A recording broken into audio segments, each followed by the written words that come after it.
Hello, listeners. This is Kat, and welcome back to Put Your Hands Up Podfics. This will be the continuation of Swallow the Stars. This will be part 36, chapter 36, entitled Pieces of Identity.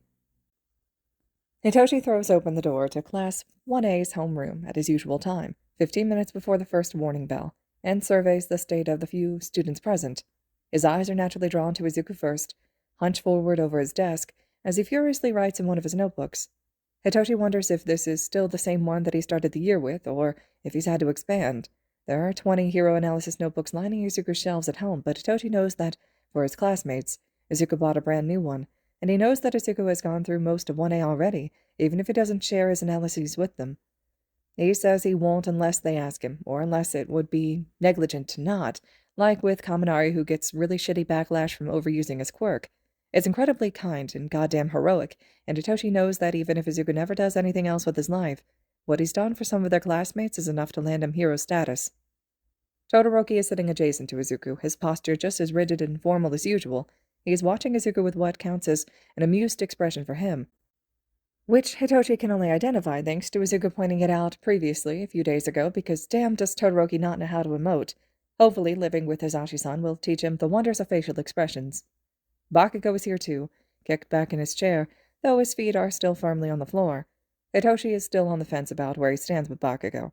On the one hand, Bakugo has a complicated history with Izuku and has taken care of Izuku twice in Hitoshi's absence, the first time after the battle trials, and the second during the USJ attack.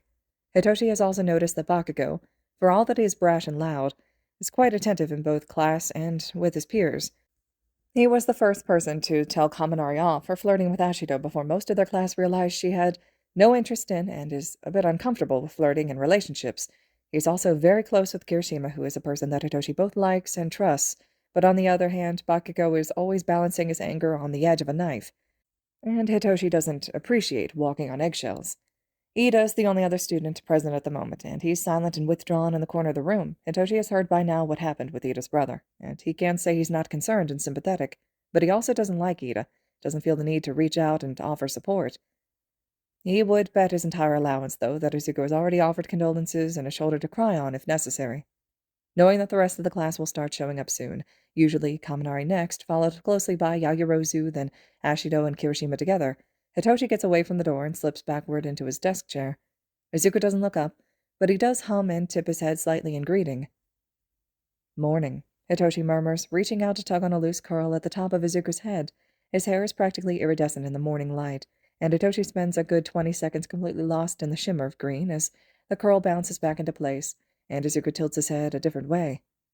When Izuku finally looks up, it's with an incredibly soft smile that makes Hitoshi want to kiss him immediately, but they're in class and not alone, so he shoves down the impulse and just rests his chin in his palm instead. Good morning, Izuku says, setting his pen down and closing his notebook. How'd you sleep? Izuku himself looks well rested for the first time in about a week, which Hitoshi is so fucking thankful for. He's been worried.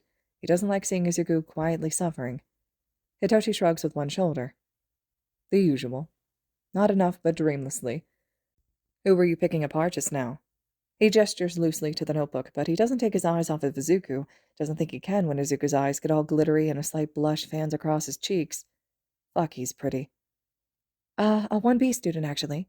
Izuku replies, excitement in his voice as he practically vibrates in his seat. Monoma. The asshole? Hitoshi wasn't really paying attention at the time, but he does remember some blonde dickhead leading the charge to blockade Class 1A in their room a few days before the sports festival.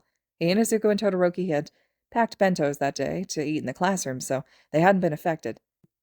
Bakugo, he remembers, had been quick to make enemies of them all. Probably not his fault, this time, since he hadn't been the one who started it.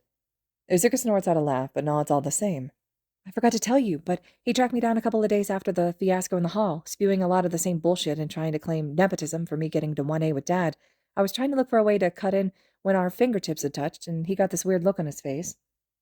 That's concerning.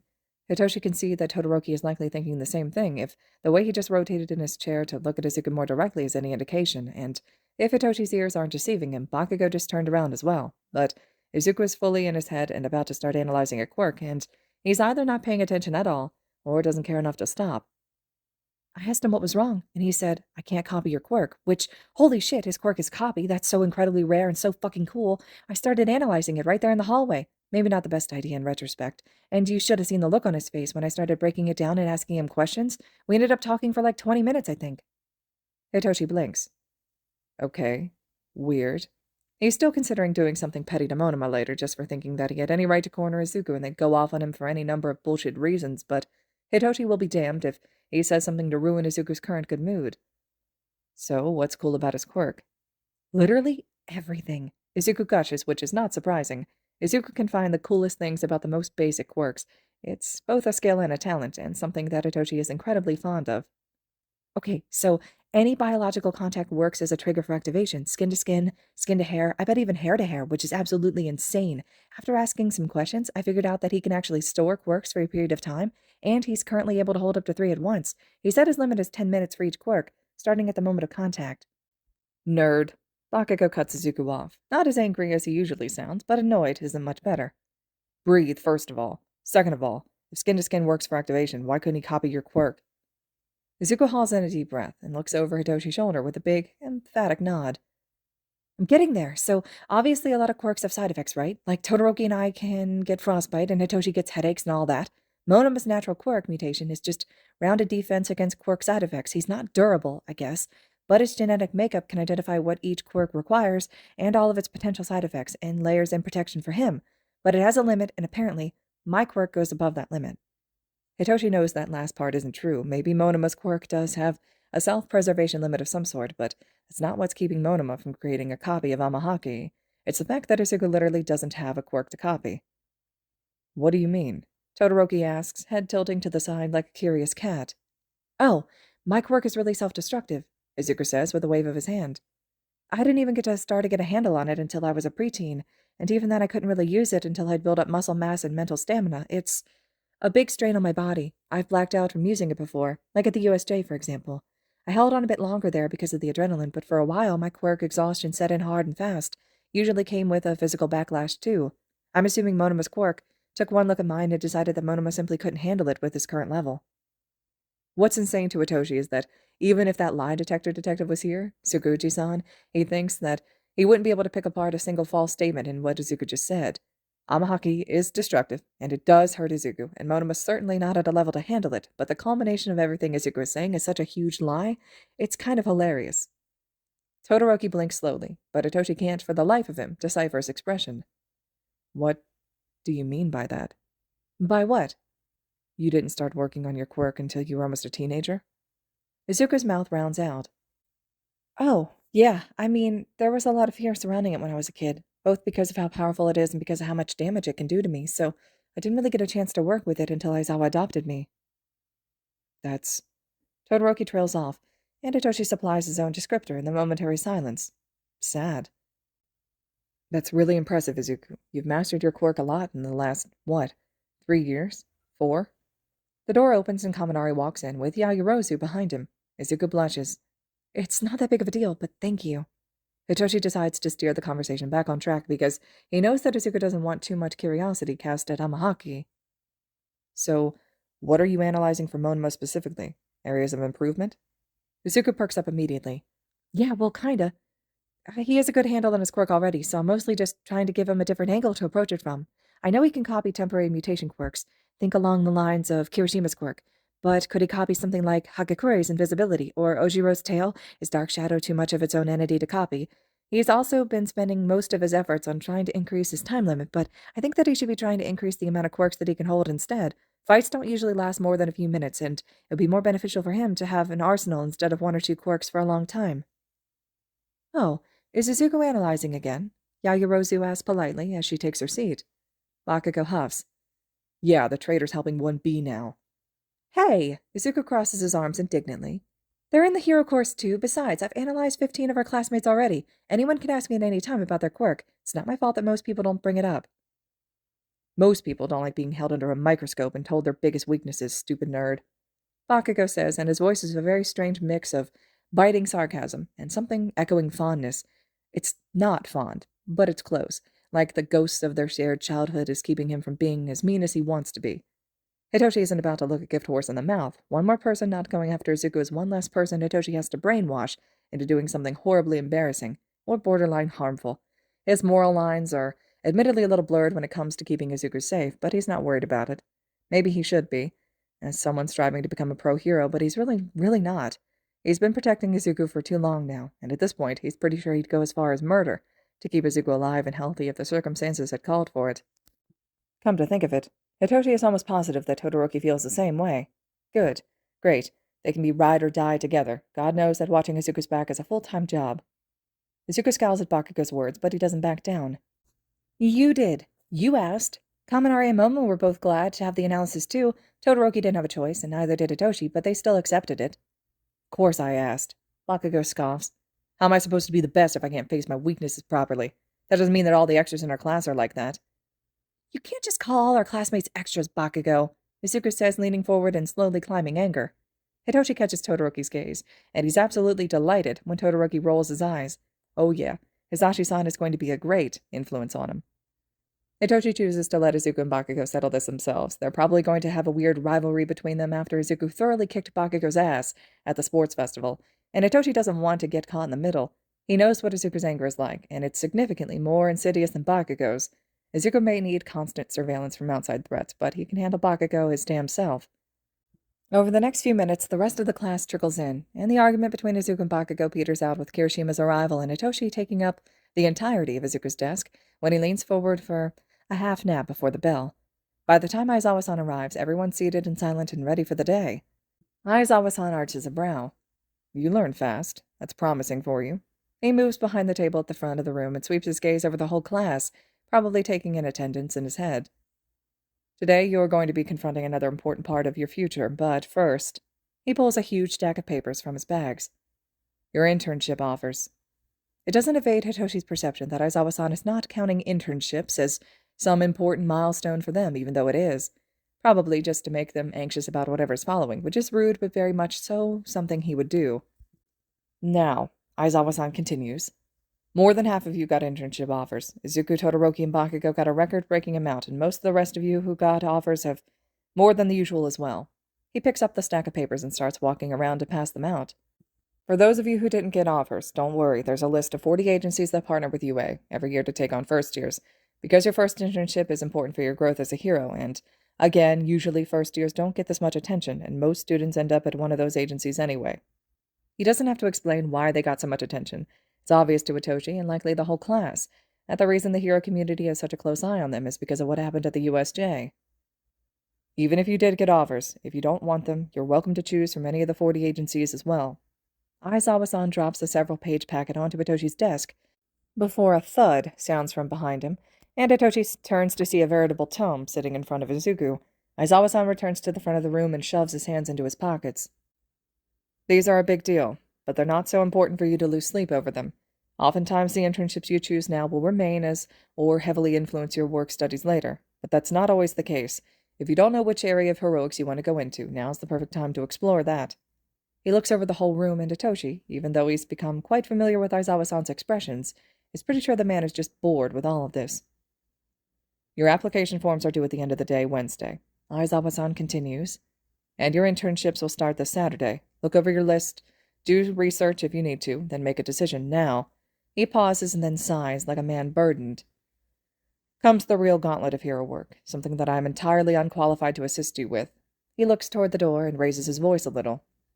You can come in now. Kayama-san bursts through the door immediately. Hey there, kiddies, time to pick your hero names. Shit, Hitoshi hadn't thought about this at all. Aside from knowing that he doesn't want his hero name to give any big hints about his quirk, Hitoshi has no idea how he wants to be identified in the field. From behind him, Hitoshi hears a whispered, lava lamp, and all of his anxiety smooths out of him, replaced by humor and happy memories. That's right. He and Izuku were going to be lava lamp and nightlight. It had always been a joke, but it eases Hitoshi's mind because, as ridiculous as those names are, they're not so far off from either of them that they couldn't be hero names. Because hero names are often ridiculous. Their teacher is goddamn Eraserhead, for fuck's sake. From the front of the room, Kayama-san produces 20 small whiteboards and passes stacks to the students at the front of each row. Image is very important, she says, and Hitoshi swears he hears Izuku murmuring the same words under his breath. These aren't necessarily going to be the permanent names for you. Only once you get your real licenses at the end of your third year do they become permanent, but you should still choose carefully and put some thought into them because You can and sometimes will get stuck with whatever you choose in your first year. She points at Aizawa-san, who is already zipped into his sleeping bag and half rolled away behind his podium. Your dear teacher got stuck with his after all. Kayama, I will hide your body where no one will find it. Aizawa-san threatens. Only Hitoshi and Izuku laugh, earning them nervous and bewildered side-eyed looks from a few of their classmates. But Kayama-san winks at them and continues. Anyway, go ahead, write out whatever you want, and come up to present when you're ready. I'll be critiquing and offering advice if needed. A few members of the class are already ready to go almost immediately. Ashido presents Alien Queen first, but she is denied for trademark reasons. Sero and Kaminari are both given the go-ahead for their first choices, Taping Hero Cellophane and Stun Gun Hero Charge Bolt, respectively. Shockingly, Kirishima is allowed to keep his first choice as, well, Sturdy Hero Red Riot, despite how similar it is to that hero that inspired the name. Izuku stands up far sooner than Hitoshi thought he would, but it makes sense that this is something Izuku would have been thinking about for a long time. He studies heroes every day, and has for God knows how long. It's only natural that he would have a name ready to go. What you got, Izuku? Kayama-san asks, folding her hands in front of her and smiling broadly at him. Hitoshi notices the way that Aizawa-san's sleeping bag, glad form goes still, as well as if he's waiting to hear. Izuku looks down at his whiteboard once more before spinning it around. Void, he declares. Kayama-san arches an eyebrow. Just void, no prefix. Izuku resolutely shakes his head. I want to lean into the underground as much as possible, and I know how beneficial it is to carry a sort of spooky reputation with your name. And yeah, maybe it makes me sound a bit too much like a vigilante, but I don't mind that either. Plus, it fits my quirk really well. And his costume, and just everything about the hero persona that Hitoshi had been slowly watching Izuku build. It's good. Aizawa-san grumbles from the floor. Best one I've heard all morning. You're biased, Aizawa-sensei, Kirishima accuses, but he's laughing. Can't escape bias in the hero world. Next kid, let's keep this moving. Evidently pleased with himself, Izuku leaves his whiteboard on the front table and retakes his seat behind Hitoshi. What are you thinking? Izuku whispers, his voice so close to Hitoshi's ear that he must be leaning forward, probably attempting to peer over his shoulder. Hitoshi hums. The rest of the class are talking amongst themselves too, so he doesn't feel like he's interrupting. Still, words are hard. I don't know. I don't want to give away anything about my quirk, but that's, usually what hero names are, you know? Izuku makes a noise that doesn't sound like either agreement or disagreement, which isn't helpful. Auntie's isn't. Neither is Hisashi's. They're suggestive, but it's not as overt as Snipe or Cementos or Flat King. Izuku is definitely out of his seat and leaning over his desk now because his chin hooks on Hitoshi's shoulder, which is comfortable, until he keeps talking, and then it's kind of painful. Not enough for Hitoshi to push him off, though. What about something that focuses on the voice aspect of your quirk instead of the whole brainwashing thing? There are a lot of other voice quirks in the world. Oh, that is certainly an idea. Distantly, he registers a few more classmates choosing their names. Ashido's second choice is accepted, as is Asui's first choice, though Bakugo's is vehemently denied. But Hitoshi isn't paying attention to actually catch what they're saying. Something voice-related. His quirk is a call and response, so maybe something to do with that. There's a phrase tickling at the back of his mind, something he'd read late at night, after diving into an internet rabbit hole. Something about calling to a void or a void's call or something, but it wasn't a Japanese phrase, so the direct translation is lost somewhere in memories that are hazy with exhaustion. The words in their original language are not, however. Plus, isn't Izuku always saying how much he likes Hitoshi's voice? He's said it at least 3 times in recent memory, usually when they're half asleep and tucked safely under Izuku's bedsheets. Every time it's made Hitoshi blush, but always in the best way. Got it. Hitoshi murmurs, quickly writing the name down on his whiteboard. He feels Izuku smile and nod, again ow, before pulling away. Hitoshi gets to his feet without a second thought and walks up to the front of the room. Let's hear it, Kayama-san says, eyes bright as she watches him. Hitoshi flips his board around. Lapel. No prefix. For a moment, all he has met with is Kayama-san's pursed lips, but then unsurprisingly, it's Aoyama who breaks the silence. Ah, the call. I assume this is a reference to Izuku's hero name. Lapel du Vide, and all that? Hitoshi nods, glad that someone else is here to translate so that he doesn't have to spill every thought in his head in an effort of justification. Kayama-san pouts. You and Izuku are no fun at all, but it is a good name. Izuku pipes up from his desk. No one ever says the prefix anyway. He shouldn't be smiling so brightly after saying something so mundane. It's just a leftover formality from the second generation of heroes. You're such a nerd, Bakugo growls. Shut up, some of us are thinking. Hitoshi has a perfect view of Izuku sticking his tongue out at Bakugo's back, which is both funny and adorable enough to have Hitoshi stifling a laugh as he makes his way back to his seat. The rest of the class period passes slowly, and Hitoshi only realizes that he tunes into a few name choices. Todoroki's choice of using his given name doesn't surprise Hitoshi, but it is a little concerning, and Ida's choice to do the same is extremely concerning. He wishes that he could make eye contact with Aizawa-san right now, but the man is still pretending to be dead to the world behind the podium. When the bell rings, Hitoshi tries not to think about it too much. Ida has a good head on his shoulders, even though he's rude and blunt and doesn't seem to be putting any effort into curbing those habits.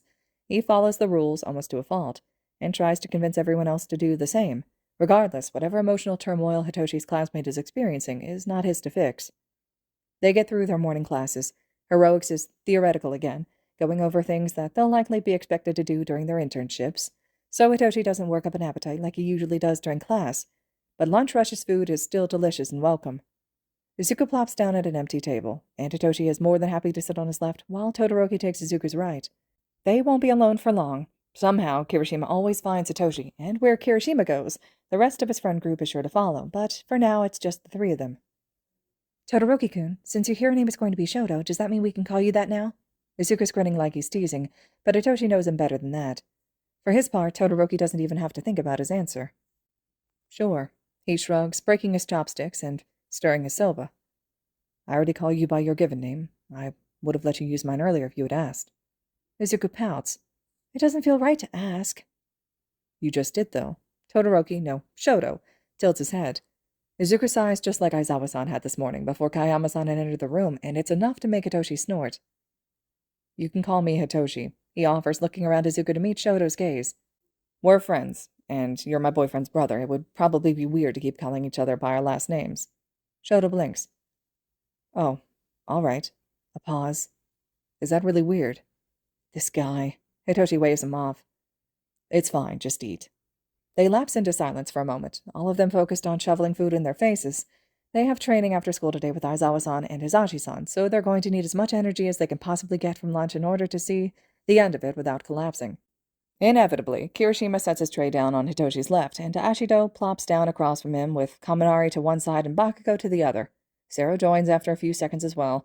They really do have a whole squad thing going on. He wonders if the little triad of Izuku, Shoto, and himself counts as a squad to the rest of the class. Actually, he wonders if they fit nicely enough with these five that they're all just seen as one group by everyone else. Probably. Have you guys looked at your internships yet? Izuku asks after swallowing a bite of food. Kirishima nods. I was initially thinking of going with fourth kind, but I stared at my offers a bit longer. Now I'm pretty sure I want to go with Fat Gum, actually. I like his style, and I really like his positive attitude. Plus, he's defensive like me. Izuku's eyes get all sorts of twinkly. You'd get to be with Amajiki-senpai. He's doing his third-year work study with Fat Gum right now. Oh man, you'd have to text me about it the whole time. He suddenly stops and whips his head around. Hang on. Be right back. And he's gone before Hitoshi can ask what the hell he's doing or where the hell he's going. Who's Amajiki? Kirishima asks, looking just as bewildered as Hitoshi feels. Some guy Izuku met at a street festival a few summers ago, Hitoshi says while he scoops up a bite of his food. They talk about his quirk a lot. Amajiki's not Izuku's. I've only met him once. He's a third year, very shy. Kirishima's expression shifts through a multitude of emotions before he finally just laughs. You know, that sounds like Izuku, actually. Hitoshi snorts in agreement. I didn't get a lot of offers. He proffers to the table just to keep the conversation going.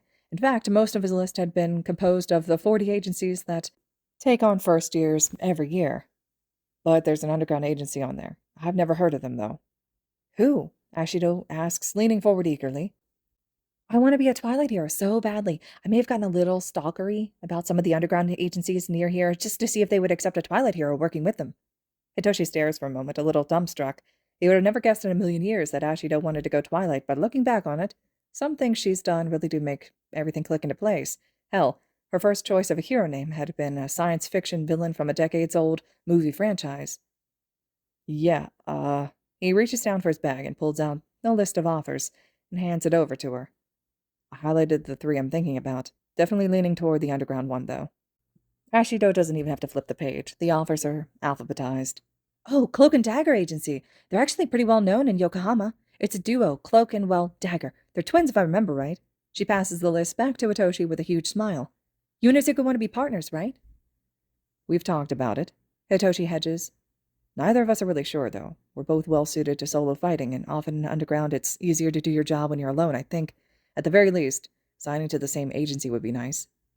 Well, Kaminari says, around a mouthful of food, you could probably learn a lot from them, running in the underground as a duo, if it's something that you're worried about in the future. Hitoshi blinks, studying Kaminari for a moment, before the smile quirks in the corner of his lips when he notices the way that Kaminari's arm keeps rotating under the table. God, Hisashi-san is so smart. One of the first things he'd done after working with Kaminari was introduce him to fidget toys, and it's insane how much of an easier time Kaminari has been having now that he can distract his brain in less destructive ways. You're right. I'll ask Aizawa-san about it and see if he has any strong opinions of them. He gave me an offer too, so I have a fallback. Hitoshi taps his list against the table a few times before tucking it into his bag again. I'd rather not, though. He's been training me for 2 years already, and I want a different experience, you know? Kaminari nods. Makes sense. He waves his chopsticks around. Yamada-sensei gave me an offer. I think I'm going to take him up on it. His training's great, and he's also the exact type of hero that I want to be. Daylight, but with entertainment focus, you know? Ashido squeals as she turns to him, but Hitoshi is suddenly distracted by Izuku's return, his boyfriend sliding into his seat and immediately shoving a bite of food in his mouth. Where'd you get off to? Hitoshi asks, though he makes sure to sign while he talks because he's on Izuku's left and doesn't have his full attention. I needed to check with Momo about something, Izuku responds, also signing and speaking at once. She did get an offer from Fatcom, and she's going to take it. I'm really excited for her. Yao Momo is joining me, Kirishima asks, and his smile is blinding. Never felt like I've made a smarter choice in my life. Go me! Hitoshi nudges Izuku. Have you even looked at your offers yet? Izuku shakes his head. No, I'm going to comb through them tonight. Mass eliminate and then do research. I did look to see if Dad gave me an offer. He did, which means I also saw Endeavor's offer, which is also a big fuck no from me, so purging is necessary. I got one from him too, Shoto says, which makes all the conversation at the table die down. After safely moving in with Hisashi-san and receiving a few curious questions from some of the class, Shoto had felt comfortable enough to tell them all a very abridged version of his story. Needless to say, the entirety of Class 1A is now on the Endeavor hate train. Shoto looks up at them all, brows tipped down just a fraction. I'm not interning with him. Oh, thank God, Ashido says emphatically. Bakugo grunts something that could be agreement. I got one from him too, piece of shit. He stabs at his food and glares at it, but doesn't take a bite. I also got one from Best Genist. Dude, Sero exclaims, leaning over to smack excitedly at Bakugo's arm. That's awesome. Bakugo roughly shrugs him off and yells something about personal space. Hitoshi kind of has selective hearing once Bakugo's volume level reaches a certain point. Are you thinking about going with him? Izuku asks, and Hitoshi is fairly certain he is the only one who can hear the hesitant tension in Izuku's voice. He's high on the charts, Bakugo says, like that's reason enough. I hate his style, though. Izuku hums and swirls his chopsticks through his food. He has a reputation, you know. Not a bad one, he suddenly says, a free hand coming up to wave in the air in front of him. He's not another Endeavor or anything, but he does have a track record of taking in students he sees as, nicely putting it, rough around the edges so that he can polish them or something. Izuku shrugs. I don't know. If you're looking for exposure, he's good, but if you want to learn something specific, I'd suggest picking someone else. Hey, Izuku. Sero waves his hand a little to get Izuku's attention from where he sat kitty corner on Izuku's left side, and it still floors Hitoshi how quickly this group had accommodated Izuku's partial deafness, and he can't help but wonder if Bakugo was the one who insisted it happen. You're like an encyclopedia of heroes, right? The blush that spreads across Izuku's cheeks before he ducks his head is adorable. I guess, why? If we have questions about an agency or a hero, is it alright if we text or call for some advice? Sero asked. I only get the typical 40 offers, but I don't really know much about them, and I can narrow it down myself, but the specifics... Izuku brightens immediately. Yes, of course.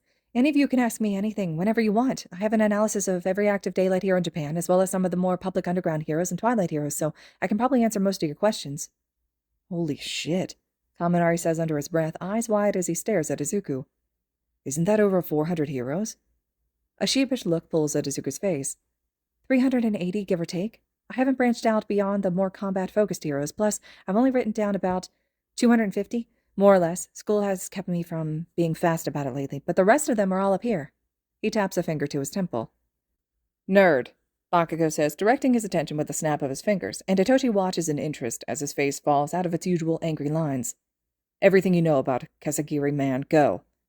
Izuku dissolves into his analysis, and that's how they spend the rest of lunch. Izuku only remembering to eat because Hitoshi and Choto prod him periodically to take a bite. Each of them offer up a different pro-hero, and Izuku never disappoints. It's scary how smart he is, and how much he knows, but Hitoshi always finds himself sinking more and more in love with Izuku when he does something like this. His brain is big, his heart is big, and he's chosen to use both of those things to love Hitoshi with everything he has. Fuck, Hitoshi is so gay. And he honestly can't imagine his life any other way, doesn't want to. He's happy, right where he is. All right, listeners, this concludes Chapter 36 of Swallow the Stars. Chapter 37 will be next. Hope you all are still enjoying it. As always, thank you so much for listening.